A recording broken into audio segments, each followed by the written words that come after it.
I need your help locating some stolen treasure. I'll talk about that in a few minutes, but first, let's talk about this hidden gem of Bar Harbor.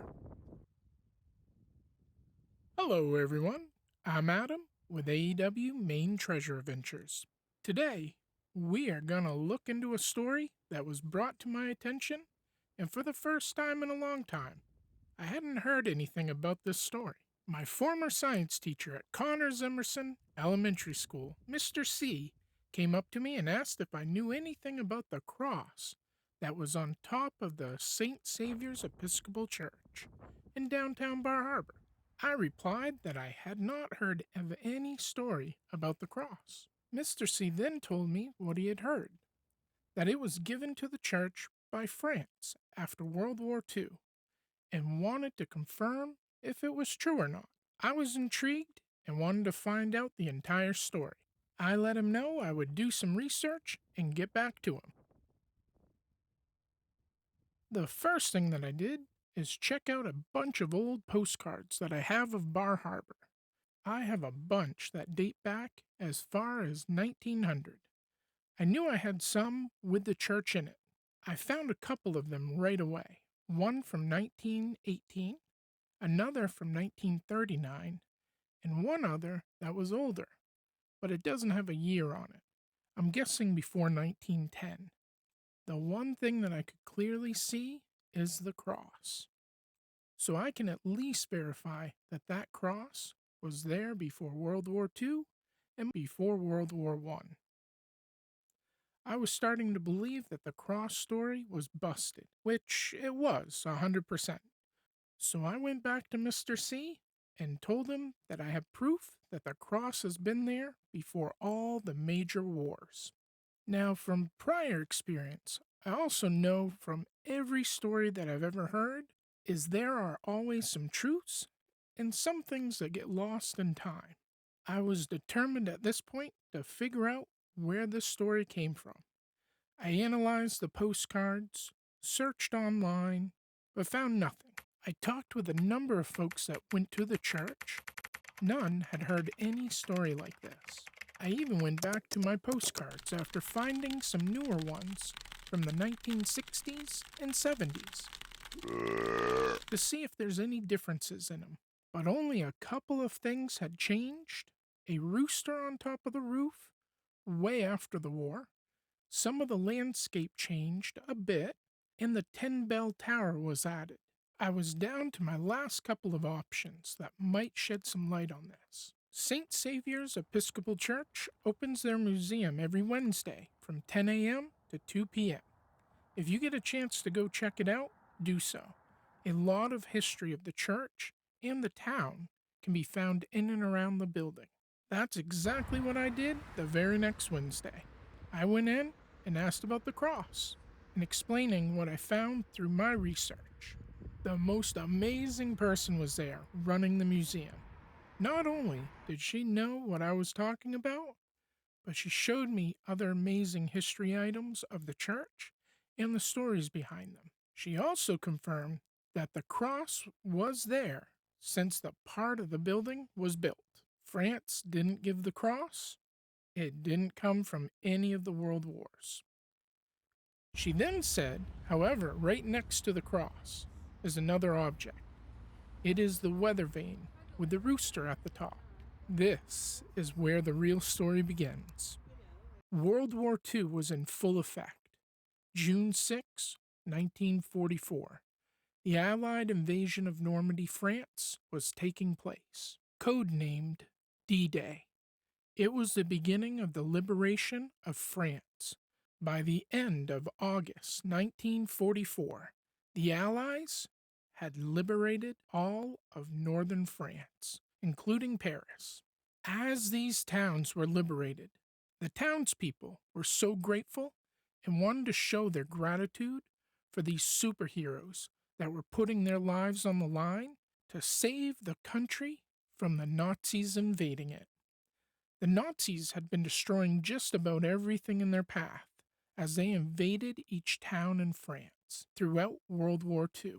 And one of these towns that had been completely demolished What was left of the people in the town scoured the rubble, looking for anything they could find to give to one of the units that had just liberated their town. The people wanted to show their appreciation to the American troops who fought for them and their land. Where the town church once stood, and now just a pile of rubble, the townspeople found one item that was still whole and in pretty good condition for everything that it had been through. They knew this item was on the very top of the church before World War II started, and the only surviving item that didn't get damaged during the war. They presented it to the Army unit. One of the soldiers, Blagden, ended up bringing it back to the States. From there, it ended up coming to Bar Harbor after he gave it to his mother-in-law. And when she passed away, the rooster was given to the church in the late 1960s to early 1970s.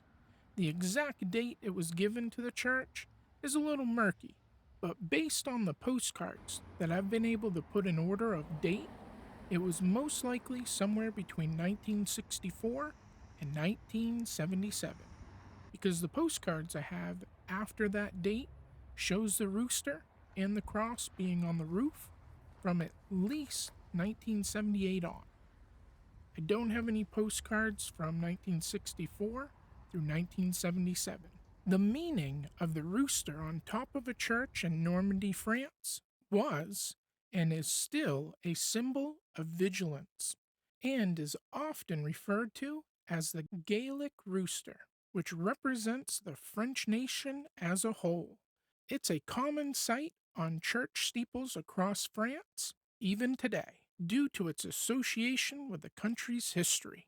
The Gaelic rooster is a national symbol of France, stemming from the Latin word gallus, which means both gull and rooster. Where it sits today, this church has some pretty amazing history.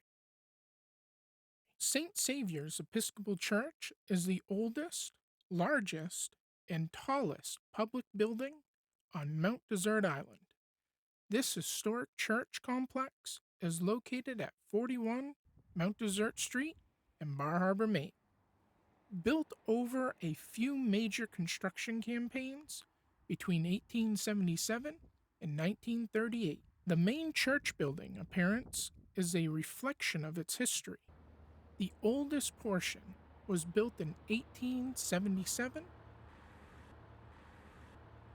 and was quickly judged inadequate for the large number of summer worshippers. In 1885, a major expansion, which created the cruciform shape with the imposing tower. The choir room to the northeast was added between 1889 and 1890, and the cloister and rectory in 1899.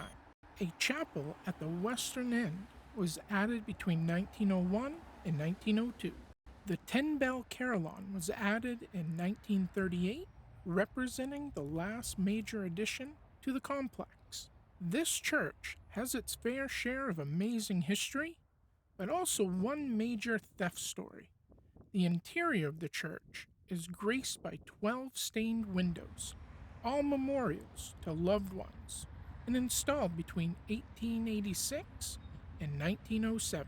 One of them was a Tiffany stained glass window in the back wall of St. Saviour's Church, was stolen in the summer of 1988. I was 9 and remember when this happened. The window was made by Louis Comfort Tiffany in 1894. It was commissioned for St. Saviour's Episcopal Church for a memorial. The stained glass window had 5 white lilies and the words "In Memoriam" written within the panel at the base of the window. It is possible that the inscription may have been cut from the bottom of the window to change its appearance. At the time of its theft, the window measured 15 by 63.5 inches. Its frame 2 inches on each side and 4 inches on the bottom. If you have any information on the window or the theft, feel free to reach out to me via email on my About page. You can do it anonymously. I don't care who took it. Let's just get it back to the rightful owner. The stained glass was a memorial to someone's loved one and should be put back where it belongs. If you would do me a huge favor, like and share this video out on Facebook or any other platform so that as many people can see this to help locate and get back the stained glass window. Someone knows where it is and could make a huge difference in finding this treasure and solving this case. Plus, as a bonus, I'll love you forever for sharing it.